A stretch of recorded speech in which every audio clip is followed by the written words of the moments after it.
ஜாதகத்துல வந்து சொல்றாங்க ஐயா, ஒருத்தவங்களுக்கு வந்து இரண்டாவது திருமணம் தான் நிலைக்கும் அப்படின்னு சொல்றாங்க. அப்ப வந்து இரண்டாவது திருமணம் நிலைக்கும் போது முதல் திருமணத்துக்கு எப்படி மனசாட்சியோட ஒத்துக்குறாங்க? அப்படி இல்ல, முதல் திருமணம் நடந்து மனைவி இருந்தா அவன் போய் இரண்டாவது திருமணத்தை பத்தி யோசிக்கிறான். ஆனா ஜாதகத்துல அப்படி போட்டு ஜாதகத்துல இருக்கட்டுமா, உன் வாழ்க்கையில நீ உங்ககிட்ட ஒரு மனைவி இருக்கிறல்ல, அவ கூட அன்போடு வாழ வேண்டியதானே. அதை விட்டு போட்டு இது நிலைக்கும் நிலைக்காதுன்னு எப்படி முடிவு பண்ற? ஜாதகம் சொல்றது பொய் மெய், நீ நினைக்கிறது உன் மனைவி நினைக்கிறது பொய்யா? அது எப்படி பொய்யாகும்? ரெண்டு பேரும் இணைஞ்சதான் வாழ்க்கை, ரெண்டு பேரும் இணைஞ்சு வாழ்றீங்க. அதே மூணாவது பொண்டாட்டி நாலாவது பொண்டாட்டி போய் ஜாதகம் பார்க்கணும். அவன் பண்ண சொல்லுவான், அப்பதான் அவனுக்கு துட்டு கிடைக்கும். அவன் தொழில் அது, அவன் மேல குறை சொல்ல முடியாது. மனிதன் செய்யற தவறுகளால பெரிய பெரிய ஆசிரமங்க பெரிய பெரிய ஜோசியர்கள் கெட்டு போயிருக்கிறாங்க. இதுக்கு சராசரி மனிதன் பாமர மக்கள் பண்ற தவறுகள் இது. அவங்க மேல மட்டும் குறை சொல்ல முடியாது, இவங்க மேலேயும் தவறு இருக்குது.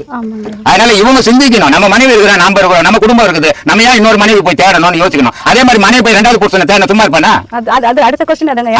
அதனால அது சும்மா இருக்க மாட்டான், அப்ப தெத்தி விட்டுடுவான். அப்ப உன்னை தத்த வேண்டியதானே விட்டு. அதனால தவறுகள் ரெண்டு பேருக்கிட்ட இருக்குது. இது தேவையை குடும்பத்துக்குள்ள திருத்திக்க வேண்டிய விஷயத்தை